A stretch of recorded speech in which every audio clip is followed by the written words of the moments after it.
I'm just excited for that new adventure because like I know what to do here. I know where to go here. Like I've had experiences here in the city of Augusta. Like I know what that feels like. And I'm just excited to create those new memories somewhere else.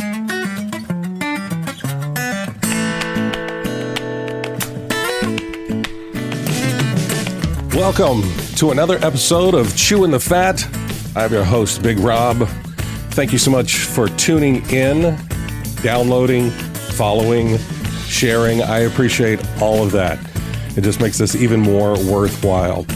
I'm excited about my guest for today. He's a friend that I've had for not very long, Sean B. Petty. Hello. How are you doing? I'm doing well. How are you? Good.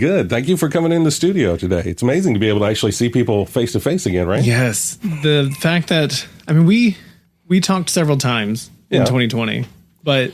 And we had some 6-foot distance conversations at remote locations as well. Yes. So. And that, I mean, definitely, I mean, being able to see you in person those couple of times was nice. Because I think besides my wife and like the random people you see at a grocery store, you were like the actual first person I had seen that I cared about. Right. Oh.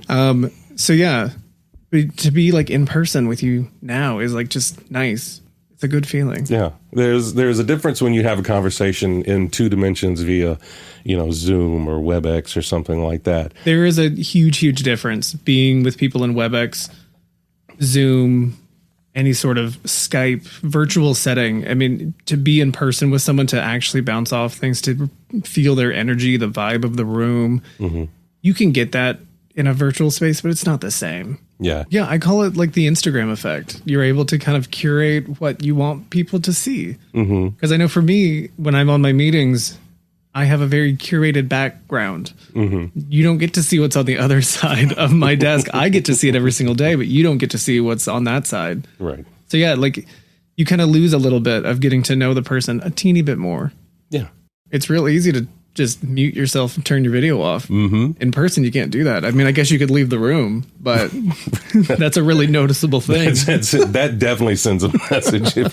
Excuse me, I'm turning my camera off. I gotta go. Right. I gotta be anywhere but here right now. Well, hopefully you don't feel that way. I mean, if you randomly just hear like equipment knocking, it's me running out of the room. So, Sean, we started working together, I guess 3 years ago now?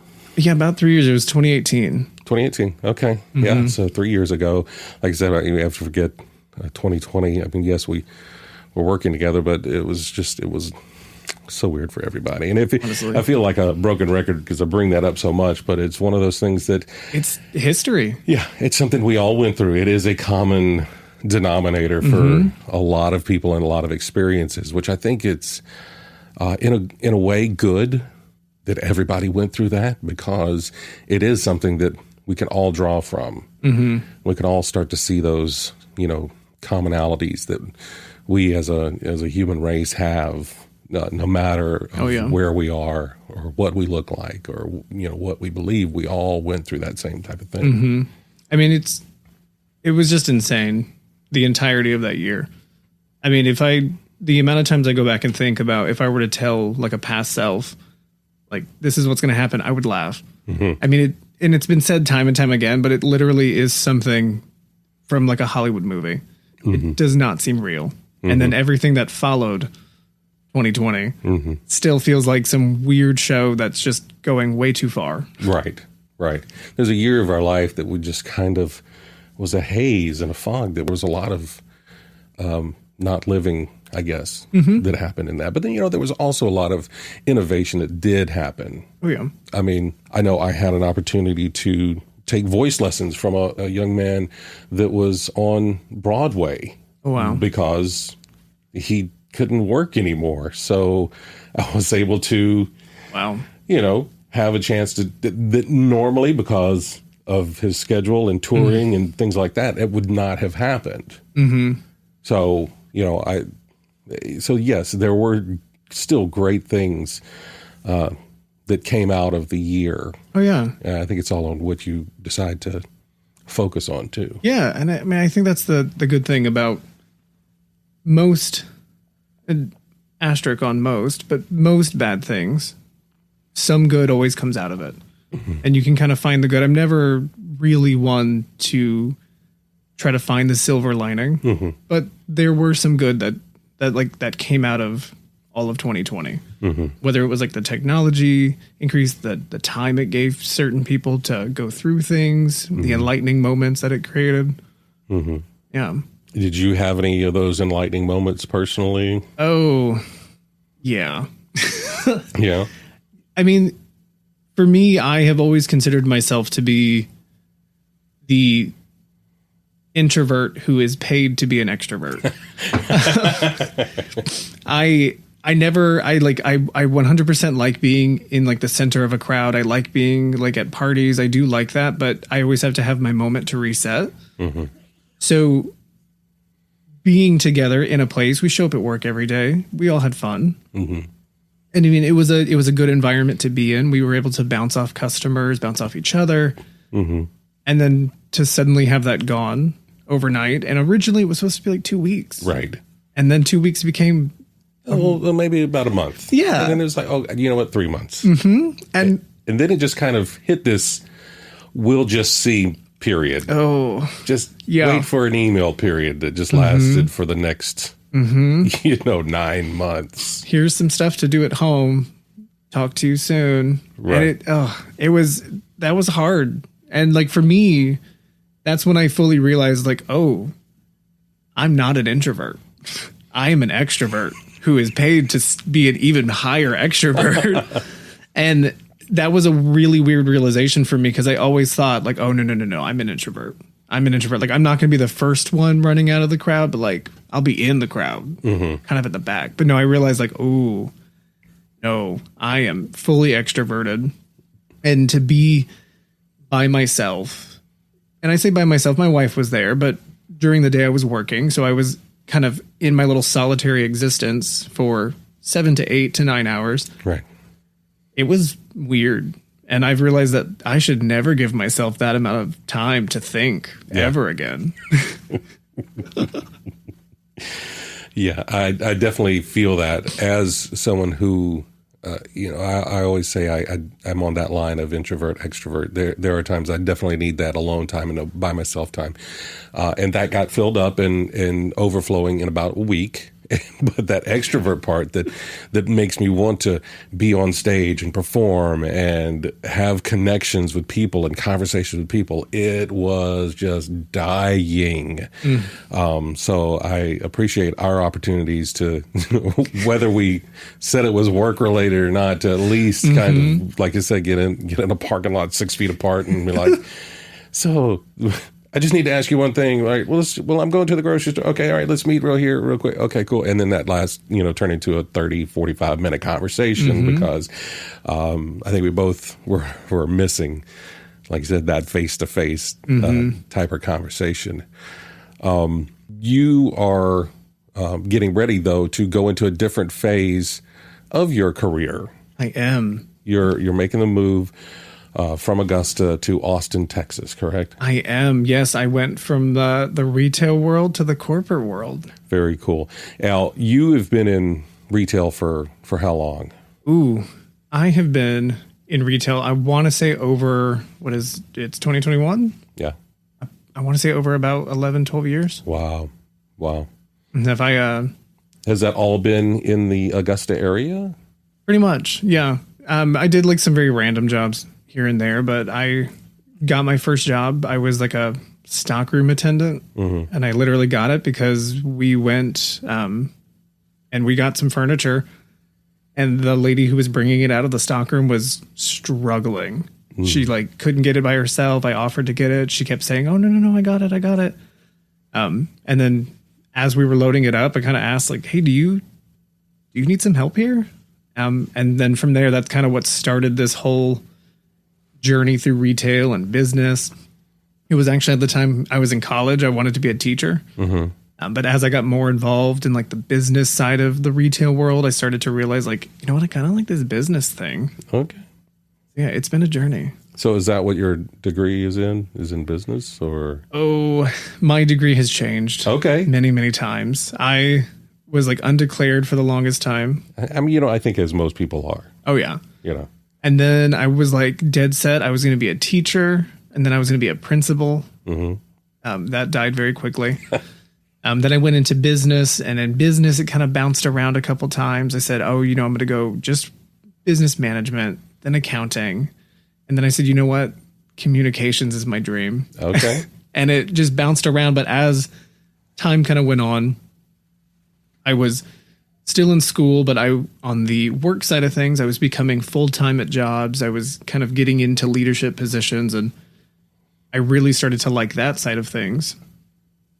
And I didn't necessarily like the college side of things. Okay. I liked the immediate payout of work because obviously you work for a paycheck. College, you're working for something that's really far down the line, and you have to keep reminding yourself of that. But at the same time, too, I was in a relationship with my now wife, and it made more sense for me to keep working so that obviously bills, Right. living. It allowed her to kind of finish her schooling, and then we kind of did a little bit of a trade-off. She got hers, and then I kind of went back to school. But yeah, my degree has changed many times. Right now, it's still kind of in the communications business world because that's where most of my credits are. But I've just kind of put it on the back burner. Okay. Revisit it at some point in my life. And, I don't think there's anything wrong with that. There's such a pressure on people to, especially young people. Hey, you're a freshman in high school. You need to know exactly what you're going to be doing for the next, 40, 50 years of your life. You barely know what you want to wear for school or have for lunch, or, there's so much navigating that has to do. So I think even when you're getting into college is not for everyone. Yeah. And even the folks that do get into college and they stick to it, sometimes, like you say, you just want to change things up. You need to find things that spark passion within you. And that can change as you grow, as you mature, as you have different circles of friends that cause you to think a different way, or to, or you find something that you never thought you would be interested in and passionate about. So I think that's a perfectly normal thing for people to get to a certain point. Like, yeah, I'm just going to concentrate on this other thing for a while. Now, I say that with a caveat that my youngest son is like a credit away from his fine arts degree. And I have long, hard conversations with him with like, you're at the finish line at this point. You just need this one credit.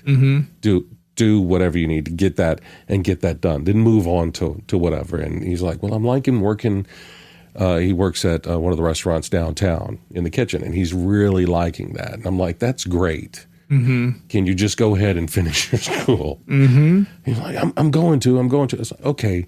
But as your father, I really want you to. I would really like to see this moment. I would really like for you to be done with it. And then then I'll be off your back. And if it's one of these things where you just really want me to be on your back about something, I can be on your back about something else. Yeah. I'm your dad. I can do find that, something. and I'll find something else. I promise. Exactly. So like, don't just stand there at the finish line and like, yeah. It's like, come on, put your hand out. Just come on, break the tape. So anyway, but I do get it. I do understand that sometimes that there are, like you said, other passions and other things that come along that you're just like, yeah, this is a little bit more interesting. This is more sparkly. that has fascinated me. Oh yeah. So, me and my wife though, because we kind of went on a similar journey when we were in school. I was a year ahead of her. But we kind of both went into the business world in school, and we took our first accounting class together. And there was a term in the accounting world, in that class that we learned it was like an entire, subject kind of part of the semester we were learning, and it was sunk costs.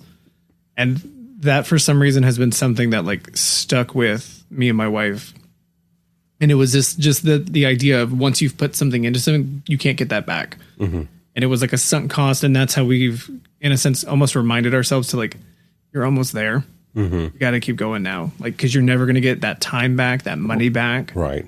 So yeah, I could understand. If I was a credit away, I would. Yeah. I'd be ecstatic. Yeah. And like I said, if you're in a different spot where you're Yeah. several credits away from that, or a year or so, that's a different conversation than you're a credit away. Yeah. It's just take a summer class, get the credit, just get be it done with it. Yeah.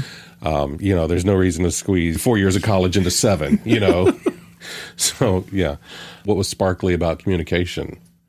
Communications, at least in my early college days, I was fascinated by the idea that like the written word could kind of change thought process. Specifically through like a journalism lens. Someone who reported on the facts, who was able to see something in the world and share that with people who had never even been there, never seen it before, but you could get an idea of what that was, and it would shape who you are by gaining that perspective. And that's been a passion that's kind of stayed with me my entire time. I kind of like to say it's become like part of like the essence of my being now. And right now, my biggest passion is being a kind of like a quote unquote activist. I'm very into voting rights, human rights. I put them all under the umbrella of basic human decency. Yeah.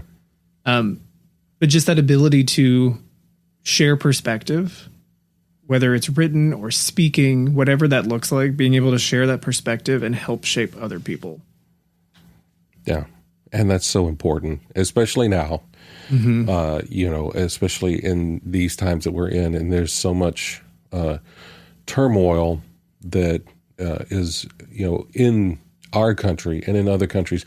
And a lot of it is because of lack of listening to others' perspectives. Oh, yeah.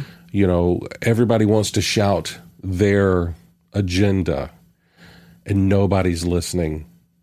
Nobody's listening to the word. And it's one of those things, if we could have a discussion, and the discussions are two-sided, and true growth can be from listening and truly listening, not listening with walls up. Like, all right, I'm going to look like I'm listening to you, but I'm not actually hearing what you're saying. And to actually take that in and to internalize that, to stand in someone else's shoes, to see the world from their viewpoint. Yeah. I think that's so important. Oh, yeah.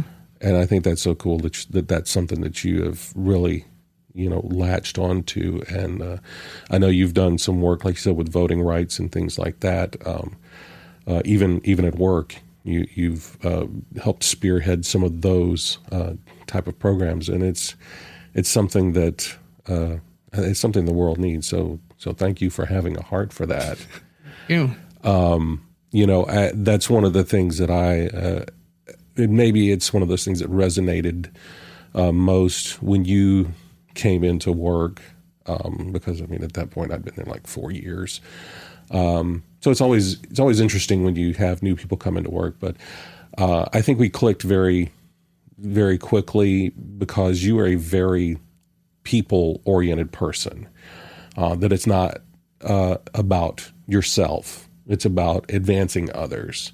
I feel like I'm very much the same way. I feel like I like to see other people succeed, sometimes to my own detriment, that, I'd rather put other people in front of myself. But I feel like we kind of connected around that type of energy. Oh, yeah. Have you always been like that? I think so. I'm trying to remember. I know for me, it was just constantly, I kind of think of myself as like a sponge. So I try to learn something from every single person around me, whether that's learning something that I continue on or learning something of how, hey, maybe I should do it differently. And I think it just kind of came from that. I know being in my earliest job, I kind of look back on it fondly. But at the same time, I look back on it with my perspective now, and I realize that really wasn't a healthy place to be. It wasn't a good place. And the leaders that were in place weren't good, or the people that maybe in college, like advisors or so, I know how I wanted to be treated, and I know how I was treated. Right. And just hearing from other people, and it just slowly over time, I think I tried to always give people what they were seeking, or at least give people what I would want. And that's what I kind of strive to do, is put people at least ahead of one, definitely myself. But I want people to feel like they're the most important thing in the room, whether or not how many people are there. I want you to feel important. Because that should have some effect on you somehow, whether it makes you feel seen for that particular day, puts a smile on your face, something. And I know that that's just what I would want. So you're moving to Austin. So what is it about that you're looking forward to most? I honestly do not know. Okay. So the fun story behind all of that is the kind of area that I'm going to join, like the team I'm joining in Austin. It's a brand new team. It was like announced, I want to say like February. And I kind of just literally made the decision that I was like, hey, I want to go for that. When they announced everything, they said this is going to be based in Austin. So it's never been like a surprise of like, hey, you're moving to Texas. But I just, for some reason, was like, you know what? I want to go for that. And me and Alex, who worked with us, he's also on the same team as me. We were having a conversation because he knew for a fact he was going for it from the second it was announced. He had his eyes set on it, and I was going back and forth. And I just remember it was like a Sunday night. I was like, I could not sleep whatsoever. And then it just kind of clicked that I was like, you know what? I'm going to go in and I'm going to apply for this. And went in and I applied, and I just remember walking back out to the floor and standing next to Alex and being like, so I did it. He was like, oh, yeah, I applied. And then kind of waited like 2 or 3 days because I was like still thinking like, what am I doing? Like, why am I going to Austin? Why am I trying to go for this new job? Like, you like your job. What are you doing? And then I just remember it was like, I think it was like 9 something at night. My wife was about to go asleep. I was going to go do something in the living room. And then I very offhandedly was like, oh, hey, by the way, I applied to a job. And if I get it, it's in Austin. She was like, okay. I was like, okay. And then we just kind of left it at that. And I was like, okay. And then she started to kind of ask more questions about it. And then the actual interview process started, and she was super excited. Loved the idea. We've always talked about getting out of Augusta. We always knew we wanted to go somewhere else. And this was obviously that chance to do it. So she was looking into things. She was kind of browsing, just searching Austin, getting excited about what was there. And I refused to do it. Couldn't look into it. Couldn't do anything. The interview process was about, I want to say almost 4.5, almost 5 months. Oh, wow. So I refused to look into it, refused to prepare myself for the reality that this was even going to happen. And I just 100% kept like rehearsing the tragedy that like, you're not going to get it. Okay. So now that I'm actually in the role, I have like no idea what I'm doing. And I'm just going by like step by step. And like, I've met my new team. They're fantastic. We've gotten a tour of like where the office is going to be since all the kind of COVID restrictions are starting to lift. Like, we'll actually be in Austin in an office. So getting a tour of that. So now it's like becoming very real. And I've had like small little moments of joy, but I've like still refused to like fully embrace it. So I'm going to show up in Austin and have no idea what I'm doing. But I like that sense of adventure. I really do like that idea of showing up somewhere and like not knowing what I'm doing, not knowing where I am. I mean, let me just preface, you'll know what you're doing in case by any chance any of your supervisors might be listening, because I know for a fact you've talked about doing the training and stuff. So you'll know the job. Let me put that out there. Yeah, like the job will be good. The job will be fantastic. I will be great at that. But like the second I leave that office and it's like I'm on my own.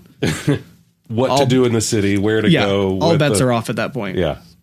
But yeah, I mean, I'm just excited for that new adventure because like I know what to do here. I know where to go here. Like I've had experiences here in the city of Augusta. Like I know what that feels like. Mm-hmm. And I'm just excited to create those new memories somewhere else and to be able to learn something, to be able to get in my car and not know how to get somewhere. Like I have to use my GPS to get somewhere, and just getting to learn the small little teeny tiny things of a new city. Mm-hmm. That sounds really fun. And then also, I mean, obviously being on a brand new team, working in a corporate setting and getting to do the work that I'll be doing. It's just going to be such a nice change of pace. Yeah. But yeah, I'm slowly letting myself feel the reality, but like once I get there, and the thing too, because when we move, my wife will stay behind because she's a teacher. So she'll stay behind. She's going to finish out her year of teaching. Mm-hmm. And then so I'll be out there kind of by myself. She'll obviously travel back and forth, but I'll be by myself for the most part. So it's going to be weird to be out there in a new place, in a new home, trying to figure things out on my own. So yeah, it'll be interesting, but I'm excited. I like it.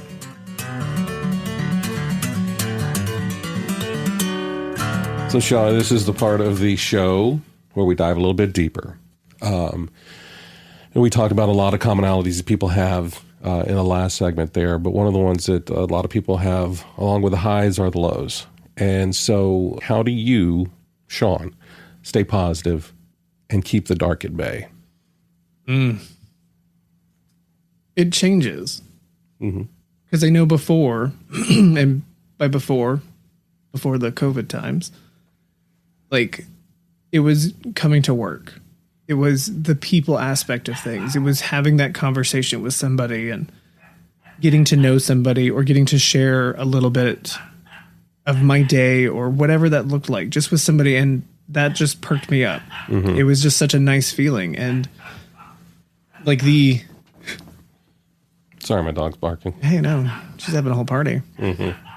But the ability to kind of go with somebody, to go on a walk with somebody at work, to talk to somebody, sit down at a table and do something. I almost took it for granted. So when we were in our own homes, kind of stuck, not able to go anywhere, there were not very many distractions. It kind of changed. When we were first in it, I got really into like art. I like distracted myself with drawing and trying to learn as much as I could about drawing on an iPad and what that looked like, what it felt like, what could I do. And then as time went on, it was distracting myself with what was going on in the world. That very quickly became not a good distraction because not a lot of great things were happening in the world. And it just slowly changed. I got into more video games because obviously I had a little bit more free time. But for me, I was not necessarily in like the best place when we were kind of in that kind of quarantine 2020 year. It was, in a sense, my job had changed from being that normal kind of retail manager to being someone who was checking in on everyone else. But then the thing that was a little weird is there was no one to check on us. So it became this very dark space very quickly because your job became reaching out to people, taking some of the load off of them so that they could feel better with what was going on, trying to ease their pain a little bit, ease some of that confusion. But then when that conversation ended, you didn't just hand that baggage back to them. You kind of held on to it. So it became like a very dark space very quickly. And then you add on everything that was going on in the world. So for me, I would distract myself with video games because in the video game world, everything works out. Right. And if it doesn't work out, you can use some cheat codes. You'll make it work out. Right. You got extra lives. Exactly. And if I don't like where something's going, you know what? I just won't save. I'll load that old file. Yeah. And video games was just a place that I could escape to. And in that world, you could kind of forget about everything else. And the real world just became this place. It was just dark. So keeping the dark at bay, and it's still something that I'm learning how to do. But keeping the dark at bay it's like a never ending task. it's, well, I wish it was something that was, you did it once, you're good to go, sunshine and rainbows for the rest of your life. Mm-hmm. You can keep it at bay by playing some video games, keep it at bay with a conversation. Mm-hmm. But it was never something that would stay constantly down. And there was just like those random times kind of throughout 2020 where I would be at like an all-time low and I would get like a text message, sometimes even from you, being like, hey, how are you? And it, like, even in conversation, if like when we were together, it wasn't just like that. Oh, like, hey, like, how are you? Oh, I'm good. Oh, that's great. It was like, no. How are you? Yeah. And like that kind of moment of like, ooh, like I feel seen. Like, okay, someone actually wants to know how I'm doing. Yeah, like I wish I had like a real simple answer on like how to keep the dark at bay, but it's just like something you have to constantly do. And it's like the way you dealt with it before may not work the next time. Yeah. You got to change it up. Like the darkness learns. Mm-hmm. It's like a creature that wants to take over and it will find a way to do it. Mm-hmm. So you have to consistently work through, okay, why is there darkness? Where is it coming from? How do I solve it? Mm-hmm. How do I shine a light on that? Yeah. And then sometimes you're shining a light on this, something else pops up. Right. And you have to kind of keep maneuvering back and forth, keep that kind of equilibrium in order to, in a sense, like survive. Mm-hmm. You know, the light helps to cast out the darkness, but it's not going to eliminate it. Oh, yeah. You know, and sometimes you've got one candle burning and you're struggling to hang on to that one candle. Sometimes you may have a bonfire going. Mm-hmm. You know, those high points in your life, you got a bonfire going. Sometimes you may not even realize that there's any dark out there. But always knowing, you know, we as people, we get tired.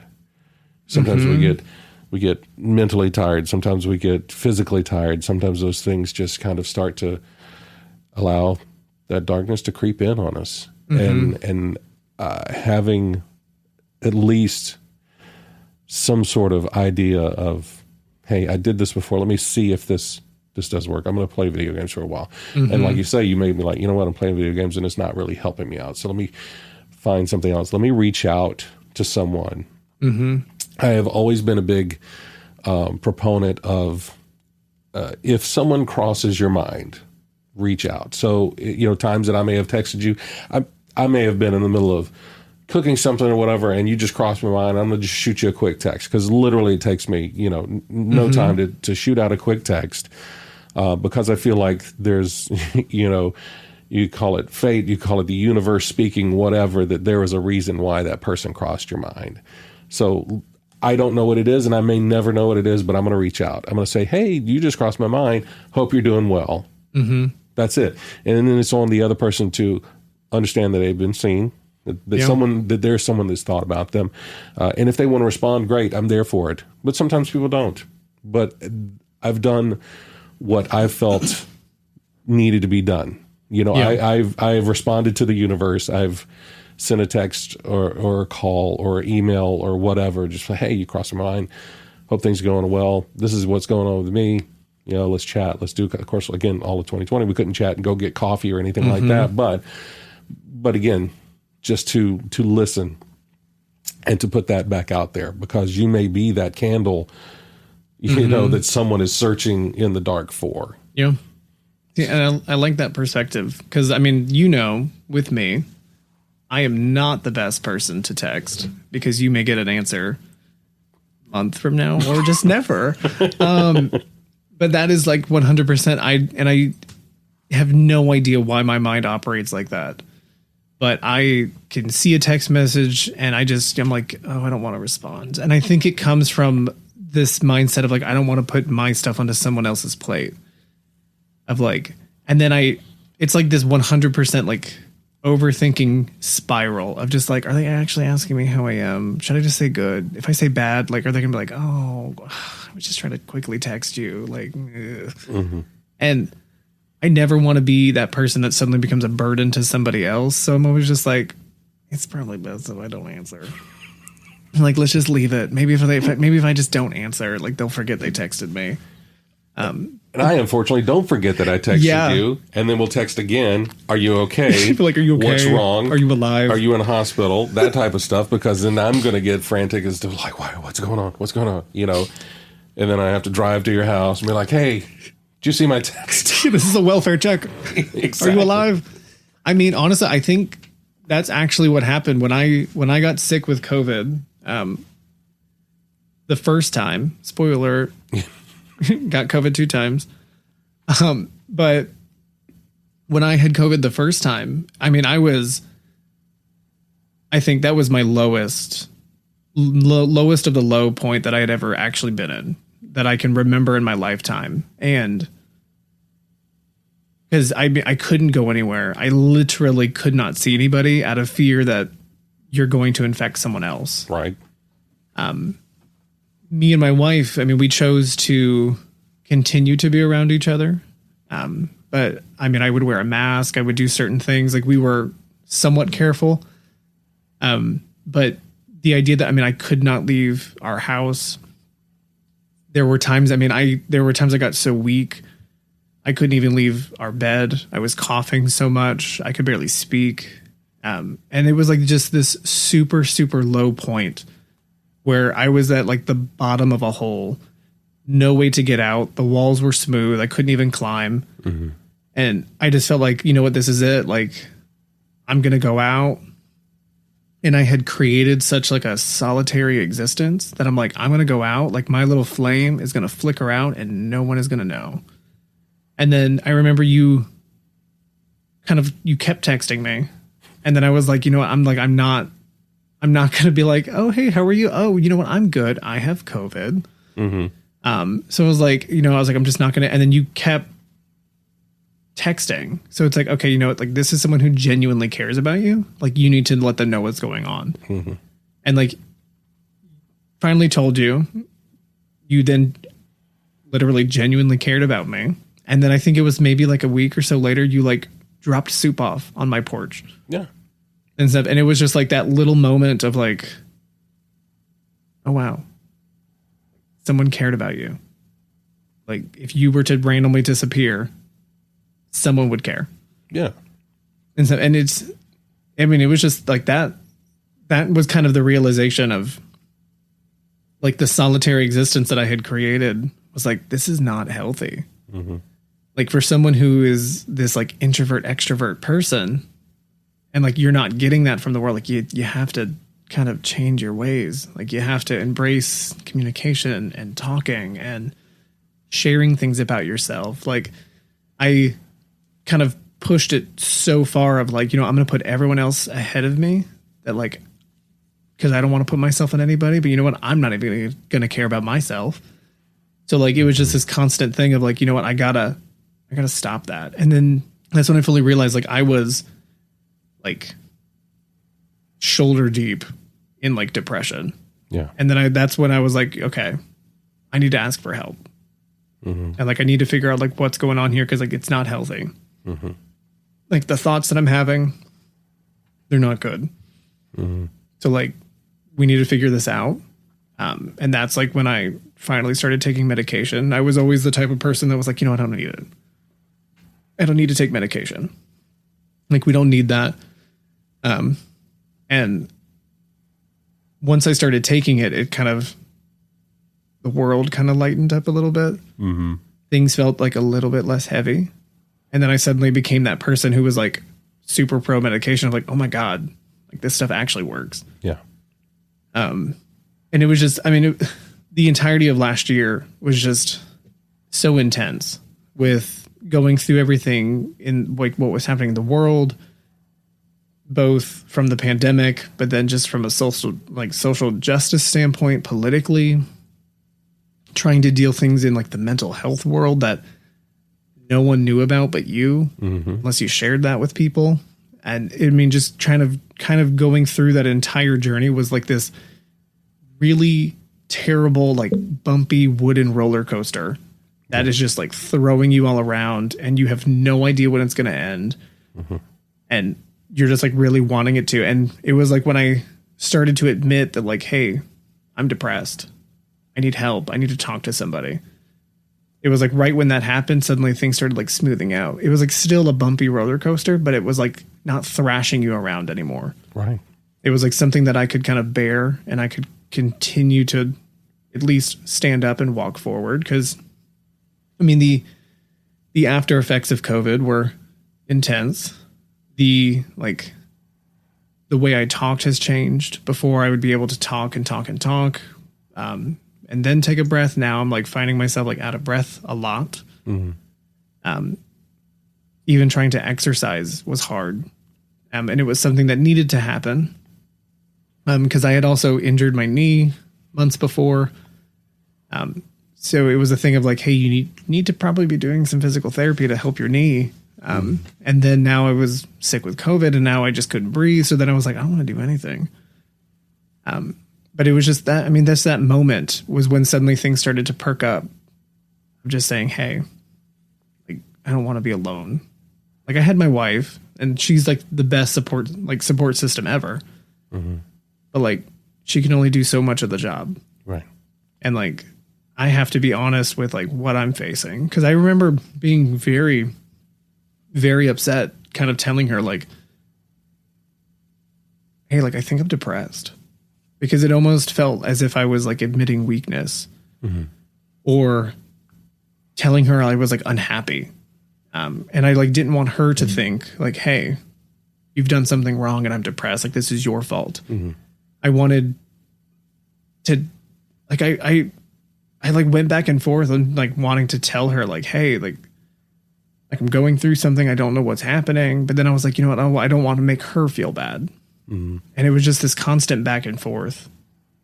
And so, but just that moment of like finally admitting it, and then like finally starting to like reach out to people and like share a little bit about like what was happening. It like was like, okay, some people have some insight now. Like, they can feel at least better knowing I'm alive. Yeah. I mean, it was hard. And I think that's part of it is, you know, and it seems so rote and trite to say admitting you have a problem is the first step, but it is.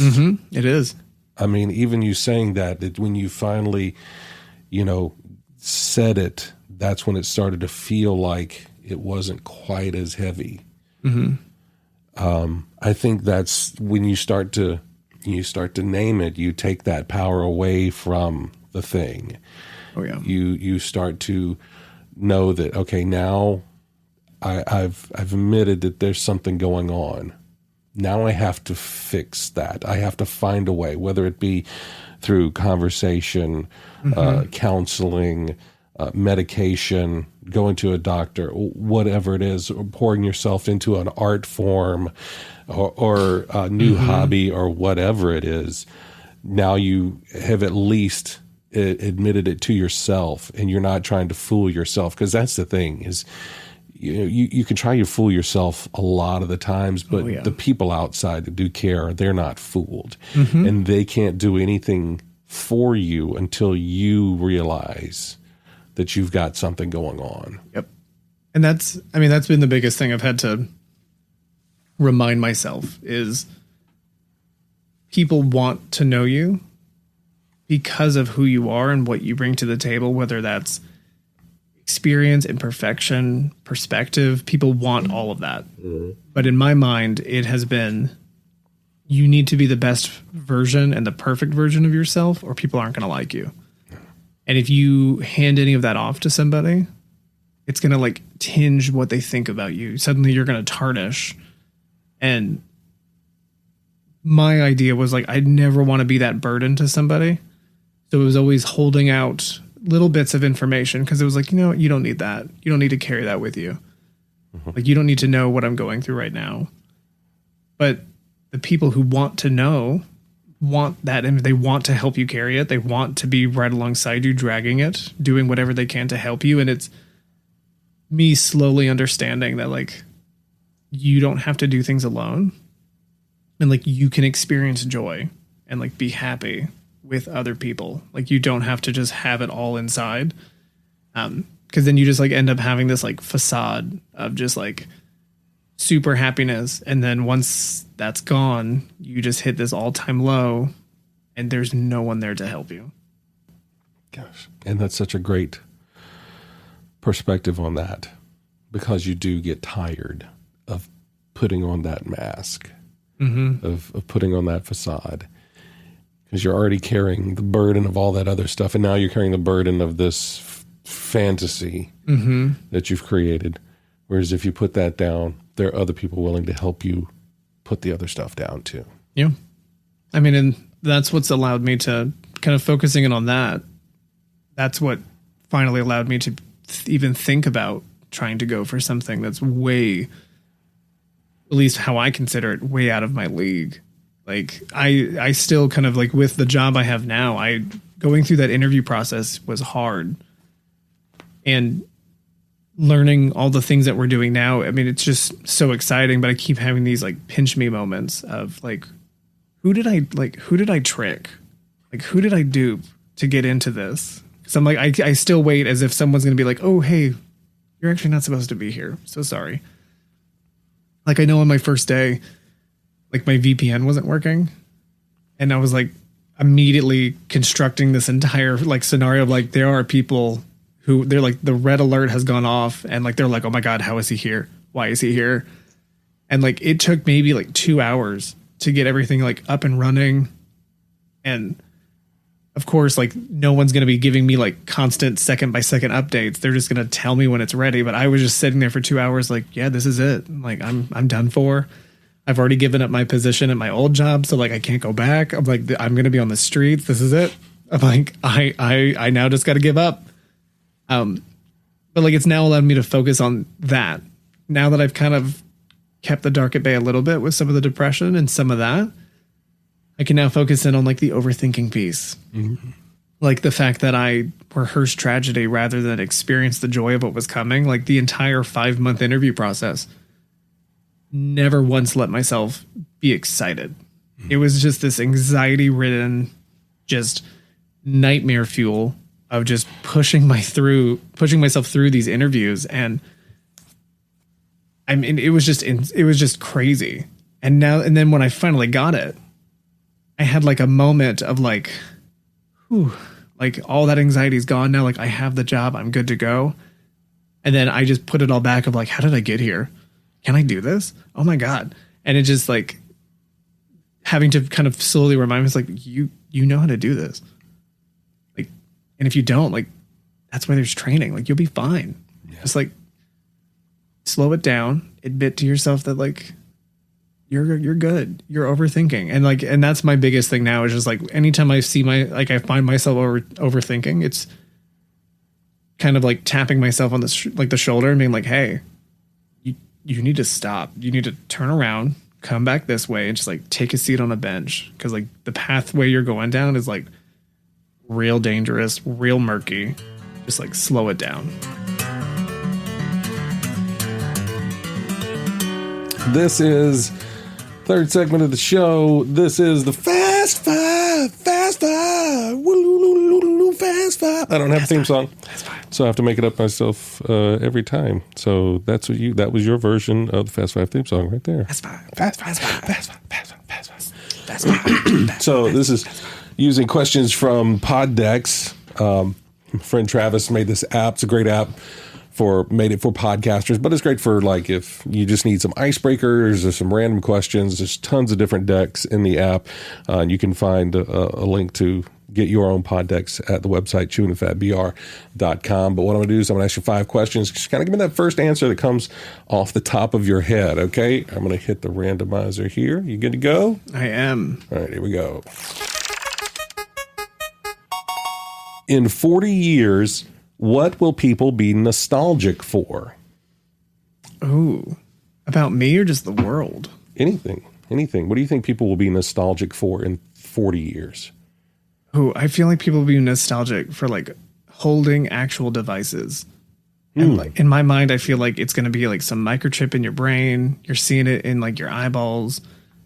And then like, we're going to be that group of people that are like, remember the days when you used to hold a phone? Like, and it's going to be like, oh my God, you remember when phones were made of glass? Like, that's what I feel like people will be nostalgic for. Like actual handheld, tactile technology. Oh, wow. That's a good one. All right, question 2. Bumper stickers. Yes or no? And why? I'm a hard no. I am a hard no, but I will put the caveat that I'm a person who will buy a bumper sticker and just never put it on.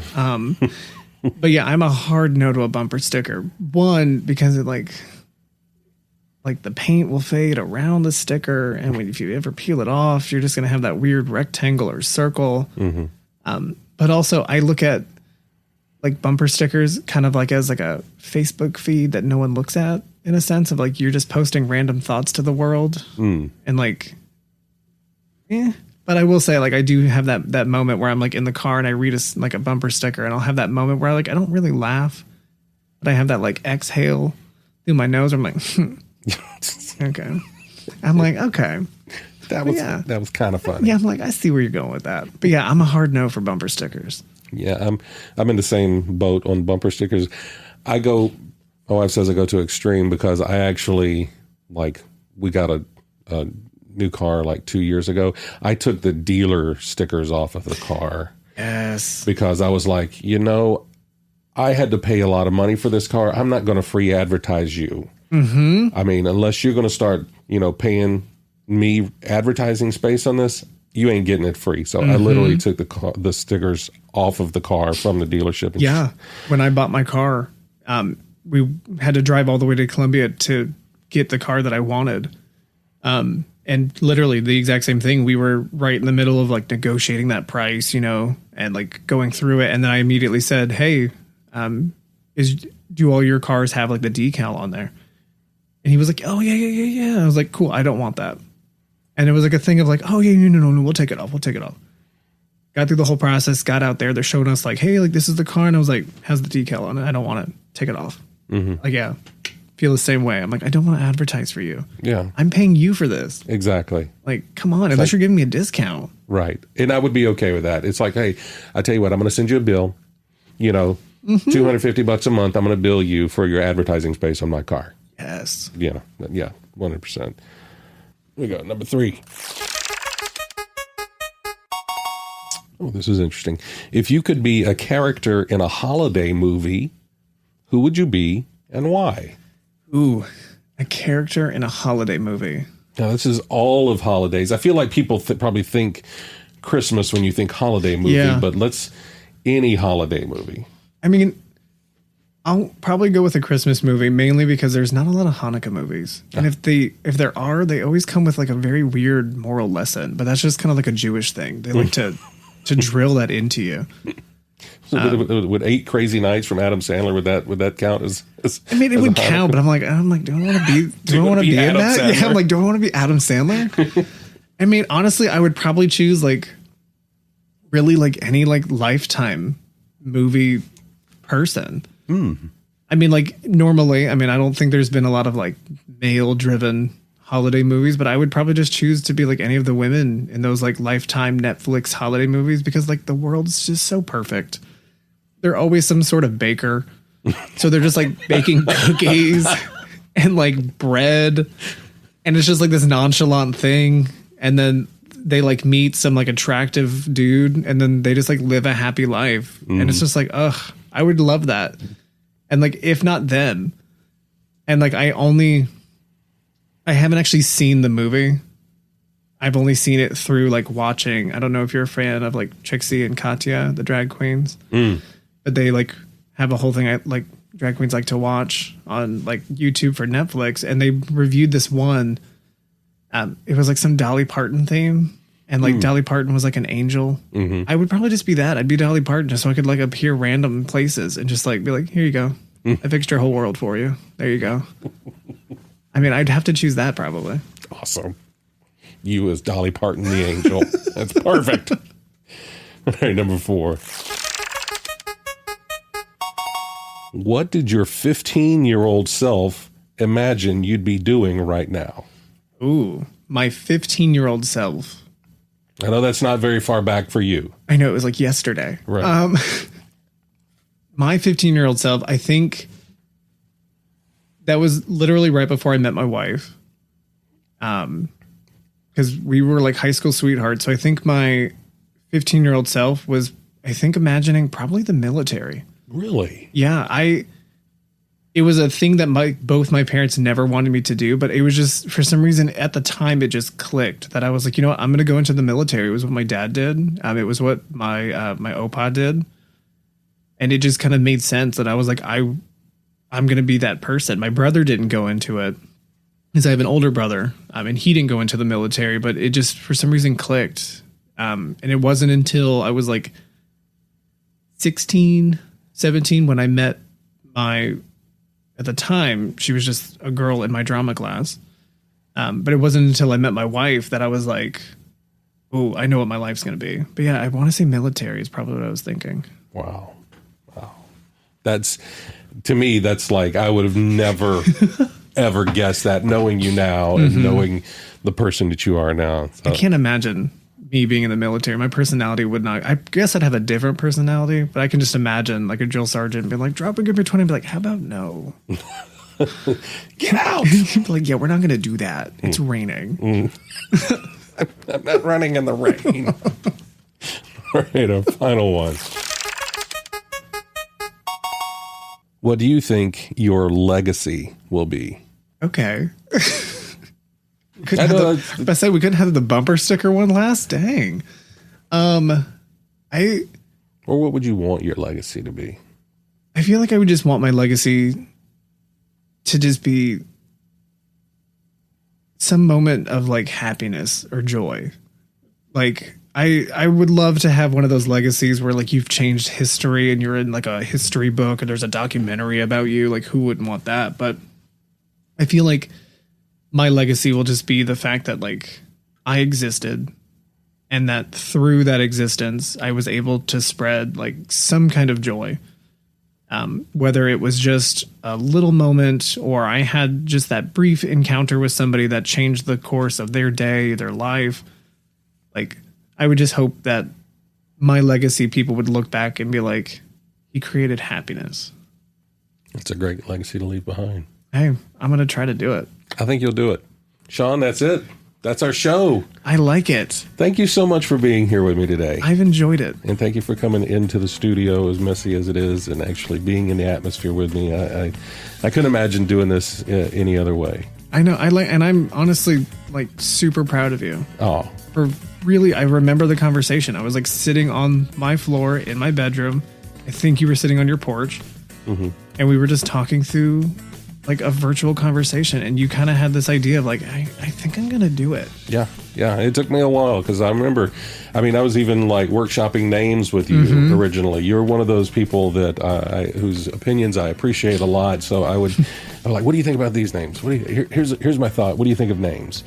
And then like when I'd get like some of the art done or some of the music, and I'd be like, what do you think about this? What do you think about this? So thank you for helping to bring this to fruition. You're the one who put the work in, and now you actually have a thing. Like it exists. Like you can Google it and it's there. I feel like that's the thing. When you Google something and it's there, it's like it's real. It's real. It's on the interwebs. It's on the Googles. It's on the Googles.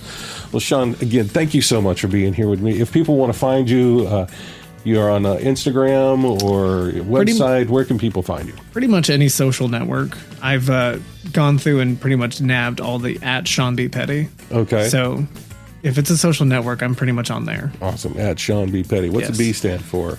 Brian. Really? Yes. Sean Brian Petty. But it just became the best thing ever to be known as Sean B. Petty. He show B. He show B.